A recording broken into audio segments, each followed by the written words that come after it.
সুপ্রিয় শিক্ষার্থীবৃন্দ, আসসালামু আলাইকুম। আজকের ক্লাসে সবাইকে স্বাগত।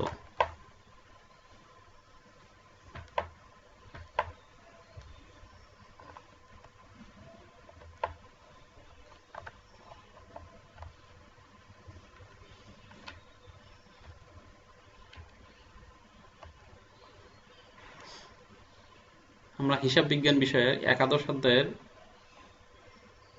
7 নম্বর লেকচার আজকে আলোচনা করব। আমরা পাঠ্য বইয়ের সৃজনশীল 3 নম্বর অঙ্ক সমাধান করব। আমাদের বলা আছে, কুমিল্লার শাপলা প্রিন্টার্স উত্তরা ব্যাংক প্রধান কার্যালয় থেকে 2017 সালে 5500টি ডায়েরি প্রস্তুতের একটি কাজ পেল। উপরোক্ত কাজের জন্য নিম্নোক্ত খরচগুলো হয়।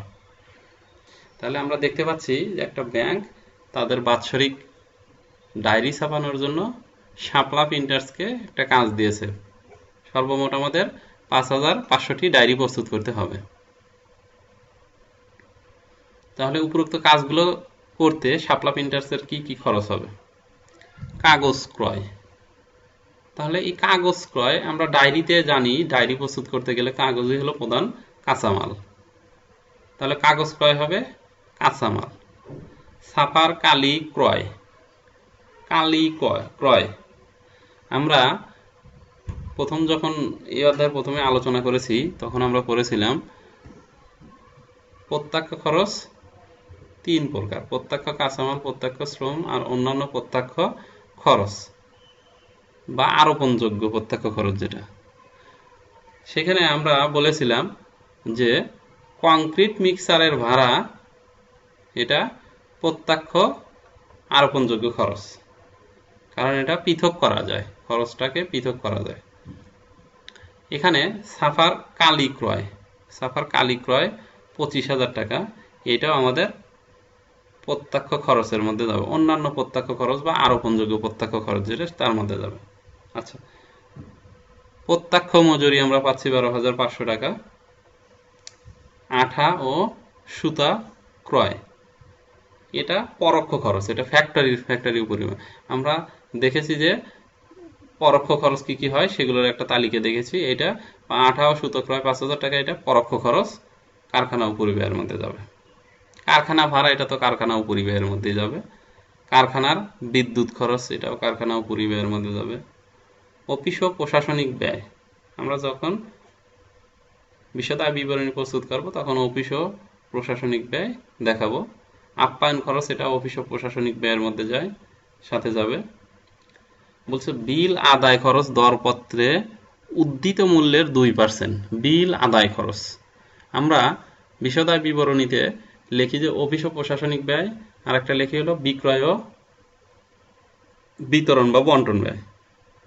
মানে আমরা বিক্রয় করতেছি, যে সেই পণ্য বিক্রি করতে গিয়ে আমাদের যে ব্যয় হয় বা সেটা পৌঁছে দেওয়ার জন্য যে ব্যয় হয় সেটাকে আমরা বলি বিক্রয় ও বিতরণ ব্যয়। এখন আমরা কারো কাছে পণ্য বিক্রি করেছি, সেই পণ্যের টাকা আদায় করার জন্য আমাদের 2% টাকা খরচ হচ্ছে। 2% উদ্ধৃত মূল্যের, উদ্ধৃত মূল্য যে পরেই বলা আছে পরের লাইনে, প্রতিটি ডায়েরির দরপত্রের উদ্ধৃত মূল্য 35 টাকা। তাহলে এই যে 35 টাকা প্রতিটি ডায়েরির, এই 35 টাকার 2% আমাদের উদ্ধৃত মূল্যের এই বিল আদায় খরচ হবে।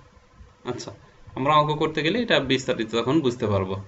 একটু দেখে মনে হতে পারে জটিল, কিন্তু জটিল না, ভালোভাবে বোঝার চেষ্টা করলেই হবে। আচ্ছা, আমাদের করণীয় ক, শাপলা প্রিন্টার্সের রূপান্তর ব্যয় নির্ণয় করে। এখানে আমাদের একটা নতুন জিনিস পেয়েছি আমরা, রূপান্তর ব্যয়। এটা অত্যন্ত গুরুত্বপূর্ণ একটা বিষয়। 2 মার্কের জন্য যে ক নাম্বারে যে প্রশ্ন থাকে, আমাদের এইখানে রূপান্তর ব্যয় আসার মতো একটি বিষয়। রূপান্তর ব্যয় বলতে পারে আমাকে, মুখ্য ব্যয় বলতে পারে, কাঁচামালের ব্যয় বলতে পারে, কারখানার উপরি ব্যয় বলতে পারে। এইগুলো 2 মার্কের জন্য আমাদের প্রশ্ন থাকতে পারে। তবে আমি মনে করি রূপান্তর ব্যয় অত্যন্ত একটা গুরুত্বপূর্ণ বিষয়। রূপান্তর ব্যয় কিভাবে হয়? রূপান্তর ব্যয় হলো কারখানার মজুরি আমরা যেটাকে প্রত্যক্ষ মজুরি বলি, প্রত্যক্ষ মজুরি প্লাস কারখানার উপরিব্যয়, এই দুইটা যোগ করলে আমরা পাই হলো রূপান্তর ব্যয়। তাহলে আমি আবার বলি, রূপান্তর ব্যয় মানে মূল বিষয় হলো রূপান্তর ব্যয় হলো কোনো একটা পণ্যকে সম্পূর্ণ পণ্য প্রস্তুত করার জন্য যে ব্যয় হয় সেটাকে বলে হলো রূপান্তর ব্যয়। মানে এক অবস্থা থেকে আর এক অবস্থায় পণ্য রূপান্তর করার জন্য যে ব্যয় হয় সেটাই রূপান্তর ব্যয়। আমরা সূত্র যখন লিখব তখন আমরা লিখব প্রত্যক্ষ শ্রম প্লাস কারখানা উপরিব্যয়, এই দুটো যোগ করলে হয় রূপান্তর ব্যয়। খ নাম্বার, শাপলা প্রিন্টার্সের প্রতিটি ডায়েরির উৎপাদন ব্যয় নির্ণয় করো।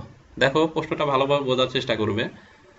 বলছে প্রতিটি ডায়েরির, আবার তারপরে বলছে কি উৎপাদন ব্যয় নির্ণয় করো। আমরা যে একটা ছক প্রথমেই করতাম উৎপাদন ব্যয় অথবা বলতাম উৎপাদিত পণ্যের উৎপাদন ব্যয়, দুইটা কিন্তু দুই বিষয়। আমি যদি শুধু উৎপাদন ব্যয় বলি তাহলে অসম্পূর্ণ পণ্যর যে বিষয়টা যোগ বিয়োগের বিষয়, আধা প্রস্তুত পণ্যের যোগ বিয়োগের বিষয়টা আছে সেটা আসবে না। আর যদি বলি উৎপাদিত পণ্যের উৎপাদন ব্যয় তাহলে আধা প্রস্তুত পণ্যের প্রারম্ভিক আর সমাপনী যোগ বিয়োগ হবে। আচ্ছা, আমাদের এখানে আধা প্রস্তুত নাই, তাহলে আধা প্রস্তুত না থাকলে একই জিনিস। আমরা যখন ছক লিখবো তখন ছকের উপরে আমরা লিখতে পারি, ছক আকারে লিখতে পারি অথবা হেডিংয়ে লিখতে পারি যে শাপলা প্রিন্টার্সের প্রতিটি ডায়েরির উৎপাদন ব্যয় নির্ণয়, লিখে ওই ছকের মধ্যে কাজ করতে পারি। আচ্ছা, গ, মোট উৎপাদন ব্যয় 1,25,000 টাকা। দেখো আমাদের খতে একটা উৎপাদন ব্যয় বের হবে, গতে আমাদের বলে দিচ্ছে 1,25,000, তাহলে খতে যেটা বের হবে সেটা আর এইটা ভিন্ন হতে পারে। আমি যখন গ করব তখন অবশ্যই আমাকে যে তথ্য দেওয়া আছে 1,25,000 এই তথ্যটা নিয়ে কাজ করব। বলা আছে 1,25,000 টাকা ধরে শাপলা প্রিন্টার্সের প্রতিটি ডায়েরির লাভ বা ক্ষতি নির্ণয় করো। লাভ বা ক্ষতি নির্ণয় করতে গেলে আমাদের কি করতে হয়? বিশদ আয় বিবরণী প্রস্তুত করতে হয়। তাহলে আমরা বিশদ আয় বিবরণী প্রস্তুত করে মোট লাভ বা নিট লাভ বা ক্ষতি পাবো। সেই নিট লাভ বা ক্ষতি যেটা হবে সেটাকে আমরা যদি প্রস্তুতকৃত ডায়েরির সংখ্যা দ্বারা ভাগ দেই তাহলে প্রতিটি ডায়েরির লাভ বা ক্ষতি বের হবে। এখন আমরা করণীয়তে যাচ্ছি, প্রশ্নটা ভালোভাবে দেখে নিবে।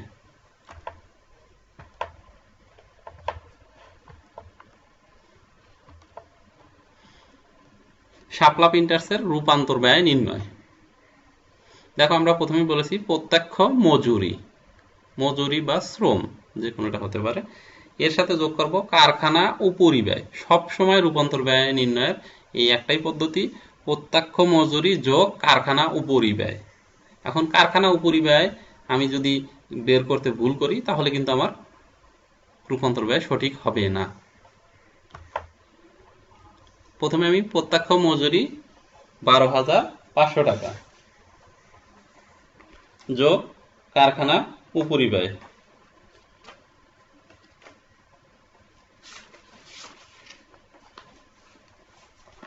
কারখানা উপরিব্যয়ের মধ্যে আঠা ও সুতা ক্রয়। কারখানা উপরিব্যয় বিষয়টা হলো কিন্তু সবগুলোই পরোক্ষ খরচ, এটা প্রত্যক্ষ না। কারখানা উপরিব্যয় আঠা ও সুতো ক্রয় 5,000 টাকা, কারখানা ভাড়া 10,000 টাকা, কারখানার বিদ্যুৎ খরচ 3,500 টাকা। তাহলে মোট কারখানার উপরিব্যয় হলো 18,500 টাকা। প্রত্যক্ষ মজুরির সাথে যোগ করলে আমাদের রূপান্তর ব্যয় হবে 31,000 টাকা। একদম সহজ একটা জিনিস, কিন্তু এটা পরীক্ষায় আসার মতো যে রূপান্তর ব্যয় নির্ণয় করো। আমার মনে হয় তোমাদের বুঝতে কোনো অসুবিধা হওয়ার কথা না। সবসময় রূপান্তর ব্যয় এইভাবেই নির্ণয় হবে। আমি তোমাদের বোঝার জন্য, মনে রাখার জন্য সূত্রটা নিচে দিয়ে দিচ্ছি, যেটা পরীক্ষায় খাতায় দেওয়ার দরকার নেই, তোমাদের মনে রাখার জন্য শুধু সূত্রটা আমি দিয়ে দিচ্ছি। রূপান্তর ব্যয় সমান সমান প্রত্যক্ষ শ্রম অবলিক মজুরি প্লাস কারখানা উপরিব্যয়।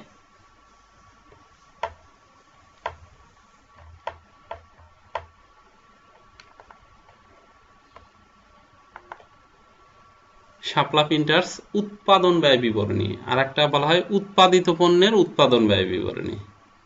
তা আমরা এখানে উৎপাদন ব্যয় বিবরণী করব, যেহেতু আমাদের উৎপাদন ব্যয় বের করতে বলেছে। 2017 সালের কত তারিখে সমাপ্ত বছরের জন্য বলা নেই, এই জন্য শুধু সাল দেওয়া আছে, আমরা এইভাবে লিখছি 2017 সালের ডট ডট তারিখে সমাপ্ত বছরের জন্য। আমরা লিখি প্রত্যক্ষ কাঁচামাল। কাঁচামাল আমরা কাঁচামালে প্রারম্ভিক মজুদ, সমাপনী মজুদ এগুলো করি, কিন্তু এখানে প্রত্যক্ষ কাঁচামালের মধ্যে আমরা দেখেছি শুধু কাগজ আছে, প্রারম্ভিক সমাপনী কোনো কিছুই নেই। তাহলে এই কাগজ কাগজ যে ক্রয় করেছি কাগজটাই আমার প্রথম কলামে দিতে পারি, অথবা শেষের কলামে দাগ দিয়ে দিতে পারি, যেহেতু এর সাথে কোনো কিছু নেই মাঝের কলামে আমরা দিয়ে দিলাম। এইটার সাথে যখন প্রত্যক্ষ কাঁচামাল আমরা প্রারম্ভিক যোগ কাঁচামাল ক্রয় যোগ পরিবহন ব্যয় এই কয়টা যোগ করি, তখন এর নাম হয় ব্যবহৃত কাঁচামালের ব্যয়। ব্যবহৃত কাঁচামালের ব্যয় মানে কাঁচামালের প্রারম্ভিক মজুদ যোগ কাঁচামাল ক্রয় যোগ পরিবহন ব্যয়, এই কয়েকটা যোগ করলে নাম হয় হলো ব্যবহৃত কাঁচামালের ব্যয়। যেহেতু আমার অন্যগুলো নেই, আমি এইটাকেই বলবো ব্যবহৃত কাঁচামালের ব্যয়। আচ্ছা, ব্যবহৃত আমার এখানে ইটা বাদ দিয়ে দিতে হয়, সমাপনী কাঁচামালের ব্যয় যেটা বাদ দিলেই আমার ব্যবহৃত হয়। ব্যবহৃত কাঁচামালের ব্যয় কতটুকু আমি ব্যবহার করেছি সেটা। আচ্ছা, এর সাথে আমরা যোগ করব প্রত্যক্ষ মজুরি। প্রত্যক্ষ মজুরি হেডিং দিয়েছি, এখানে লেখাও আছে প্রত্যক্ষ মজুরি, অন্য কোনো নামে নেই, এই কারণে আমি সরাসরি মাঝের ঘরে আমি 12,500 টাকা দিয়েছি। এর সাথে যোগ করব অন্যান্য প্রত্যক্ষ খরচ। আমি বলেছিলাম ছাপার কালি, ছাপার কালি এখন ডায়েরি ছাপাইতে গেলে কিন্তু অনেক কালির প্রয়োজন হবে, তাহলে এটা কিন্তু আমরা পৃথক করতে পারতেছি যে কত টাকার ছাপার কালি লেগেছে, এই কারণে এটাকে বলা হচ্ছে অন্যান্য প্রত্যক্ষ খরচ। 25,000 টাকা অন্যান্য প্রত্যক্ষ খরচ একটাই, 25,000 এই ঘরে দিয়ে দিলাম। আচ্ছা, তাহলে আমরা জানি ব্যবহৃত কাঁচামালের ব্যয় যোগ প্রত্যক্ষ মজুরি যোগ হলো অন্যান্য প্রত্যক্ষ খরচ, তিনটা যোগ করলে নাম হয় মুখ্য ব্যয়। তিনটা প্রত্যক্ষ খরচ যোগ করলে নাম হয় মুখ্য ব্যয়। এই যে আমরা 2 মার্কের যে প্রশ্ন প্রথমে কতে থাকে, এই মুখ্য ব্যয় নির্ণয় কিন্তু থাকতে পারে, থাকার মতো একটা বিষয় মুখ্য ব্যয় নির্ণয়। তাহলে মুখ্য ব্যয় নির্ণয় কিন্তু একদম সহজ। আচ্ছা, মুখ্য ব্যয়ের সাথে কারখানার উপরিব্যয়, দেখো এর আগেরটাতে আমরা কারখানার উপরিব্যয় বের করে ফেলছি, সেই জিনিসটা আবার লিখব। কারখানা উপরিব্যয় 18 সুতো ক্রয় 5,000, কারখানা ভাড়া 10,000, কারখানা বিদ্যুৎ খরচ 35,000, তাহলে মোট হলো 18,500 টাকা হলো কারখানার উপরিব্যয়। আমরা মুখ্য ব্যয়ের সাথে কারখানার উপরিব্যয় যোগ করলে পাই হলো উৎপাদন ব্যয়। আমাদের এখানে আধা প্রস্তুত পণ্য বা অর্ধসমাপ্ত পণ্য বলে কোনো কিছু নেই, আবার আমাদের চেয়েছে হলো প্রতিটি পণ্যের হলো উৎপাদন ব্যয়, প্রতিটি ডায়েরির উৎপাদন ব্যয়। তাহলে আমরা উৎপাদন ব্যয় পেয়েছি এই যে 1,26,000 টাকা, এই 1,26,000 টাকা কতগুলো ডায়েরির উৎপাদন ব্যয়? দেখো আমরা প্রশ্নে দেখেছি 5,500টি ডায়েরি প্রস্তুতের জন্য, তাহলে 5,500টি ডায়েরি প্রস্তুতের জন্য আমাদের উৎপাদন ব্যয় হবে 1,26,000 টাকা। এখন আমরা কিভাবে প্রতিটিরটা বের করব? আমরা একটা সূত্রের মাধ্যমে প্রতিটির উৎপাদন ব্যয় বের করে ফেলতে পারবো। তাহলে লিখব প্রতিটি ডায়েরির উৎপাদন ব্যয় সমান সমান উৎপাদন ব্যয় ভাগ ডায়েরির সংখ্যা। আমি এইভাবে লিখেছি, তোমরা উপরে নিচে লিখবা উৎপাদন ব্যয় ভাগ ডায়েরির সংখ্যা। তাহলে 1,26,000 ভাগ 5,500 সমান 22 টাকা 91 পয়সা। প্রত্যেকটা ডায়েরি ছাপাইতে আমার ব্যয় হবে কত? 22 টাকা 91 পয়সা। তাহলে আমরা কিন্তু আমাদের খতে চেয়েছিল প্রতিটি ডায়েরির উৎপাদন ব্যয় নির্ণয় করা, আমরা কিন্তু এভাবে প্রতিটি ডায়েরির উৎপাদন ব্যয় নির্ণয় করতে পারি। গতে আমাদের বলেছে যে লাভ বা ক্ষতি নির্ণয়। তাহলে বিশদ আয় বিবরণী আমরা লিখতে পারি এত সালের 2017 সালের ডট ডট তারিখে সমাপ্ত বছরের জন্য। বিশদ আয় বিবরণীতে আমরা কি করতে পারি? প্রথমেই লিখব বিক্রয়।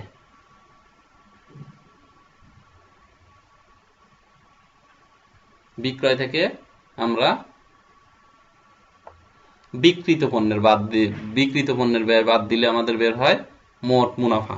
আচ্ছা, এখন আমরা যে বিক্রিত পণ্যের ব্যয় নির্ণয় করি, বিক্রিত পণ্যের ব্যয়ে বলা আছে উৎপাদন ব্যয় যোগ সমাপ্ত পণ্যের প্রারম্ভিক মজুদ বিয়োগ সমাপ্ত পণ্যের সমাপনী মজুদ। তাহলে এখানে আমাদেরকে কোথায় সমাপ্ত পণ্যের প্রারম্ভিক মজুদ বা সমাপনী মজুদ কিছু দেওয়া আছে? নেই। তাহলে উৎপাদন ব্যয় যা, আমার বিক্রিত পণ্যের ব্যয়ও তাই একই। এই কারণে আমরা বিক্রয় থেকে উৎপাদন ব্যয় বাদ দেব। আমার যেহেতু সমাপ্ত পণ্যের প্রারম্ভিক মজুদ এবং সমাপনী মজুদ নেই, এই কারণে আমার উৎপাদন ব্যয় বিক্রিত পণ্যের ব্যয় বিবরণী প্রস্তুত করতে হচ্ছে না। বিক্রিত পণ্যের ব্যয় এবং উৎপাদন ব্যয় একই হবে। তাহলে আমরা বিক্রয় থেকে উৎপাদন ব্যয় বাদ দেবো। আমাকে এখানে দেওয়া আছে 1,25,000 টাকা, আর আমার উৎপাদন ব্যয় কিন্তু বের হয়েছিল 1,26,000 টাকা। আমাকে এখানে বলছে, প্রশ্নে দিয়ে দিয়েছে যে যদি 1,25,000 টাকা হয় সেক্ষেত্রে আমার লাভ বা ক্ষতি কত হবে। তাহলে আমি বিক্রয় থেকে উৎপাদন ব্যয় বাদ দিলাম। মোট মুনাফা 67,500 টাকা, বাদ পরিচালন ব্যয়। পরিচালন ব্যয়ের মধ্যে আমি লিখব প্রথমেই অফিস ও প্রশাসনিক উপরি খরচ বা উপরি ব্যয়। অফিস ও প্রশাসনিক উপরি খরচ বা উপরি ব্যয়ের মধ্যে দুইটা বিষয় আছে। অফিস ও প্রশাসনিক ব্যয় 12,000 টাকা। আপ্যায়ন খরচ, অফিস পরিচালনা করতে গেলে অনেক সময় কাস্টমারকে বা বিভিন্ন জায়গা থেকে লোক আসলে তাদের আপ্যায়ন করতে হয়, এটাও অফিস ও প্রশাসনিক উপরি ব্যয়ের মধ্যে যায়। তাহলে 12,000 আর 1,500 টোটাল হলো 13,500 হলো অফিস ও প্রশাসনিক উপরি খরচ, মাঝের কলামে লিখলাম।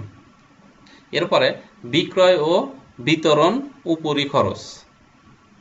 বিক্রয় ও বিতরণ, দেখো বিল আদায় খরচ। বিল আদায় খরচ আমাকে বলা ছিল, আমরা যখন বিক্রয় লিখেছিলাম, দেখো বিক্রয় কিন্তু আমাদের দেওয়া ছিল না। বিক্রয় দেওয়া ছিল না, বলা ছিল যে 5,500টি ডায়েরি প্রস্তুত করতে হবে, আর প্রতিটি ডায়েরি দরপত্রে উদ্ধৃত মূল্য 35 টাকা বলা ছিল। প্রতিটি ডায়েরির দরপত্রে উদ্ধৃত মূল্য 35 টাকা।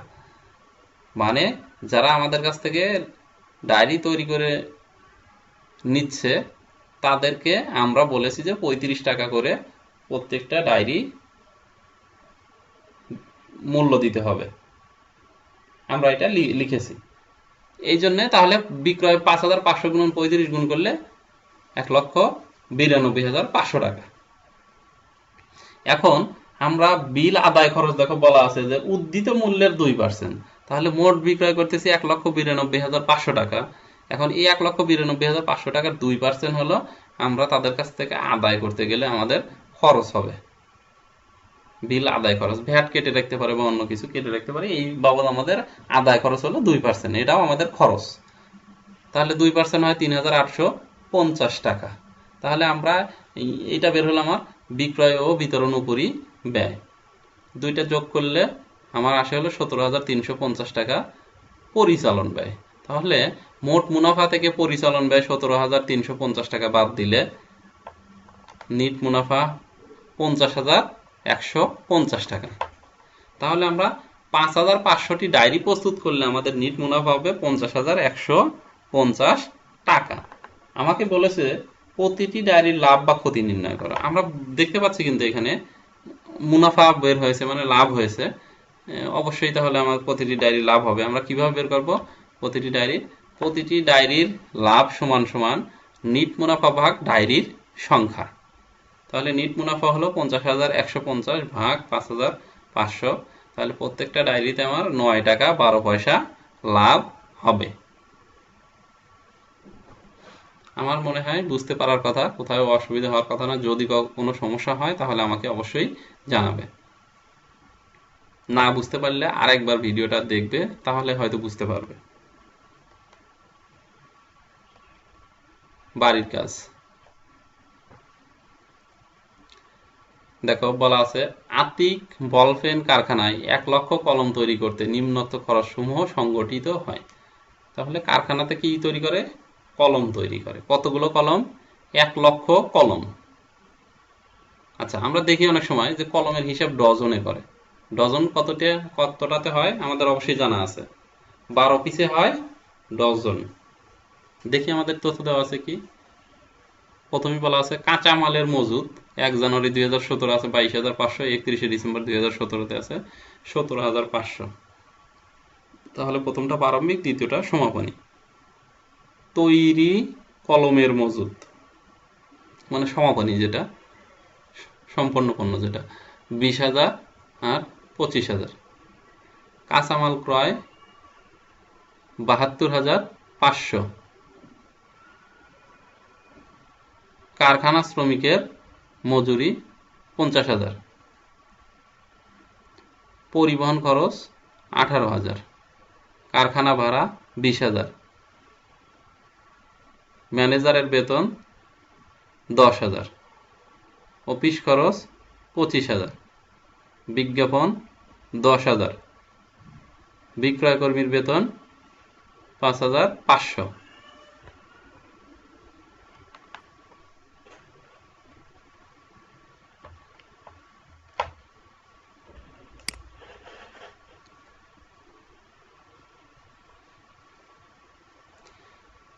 কোম্পানি প্রতিটি কলম ৩ টাকা দরে বিক্রয় করে। তাহলে ১ লক্ষ কলম ৩ টাকা করে বিক্রয় করলে ৩ লক্ষ টাকা কিন্তু বিক্রয় মূল্য হচ্ছে। আমাদের এখানে দেওয়া নেই, আমরা কিন্তু বিক্রয় মূল্য এইভাবে বের করব। ক, উপযুক্ত প্রতিষ্ঠানের রূপান্তর ব্যয় নির্ণয় করো।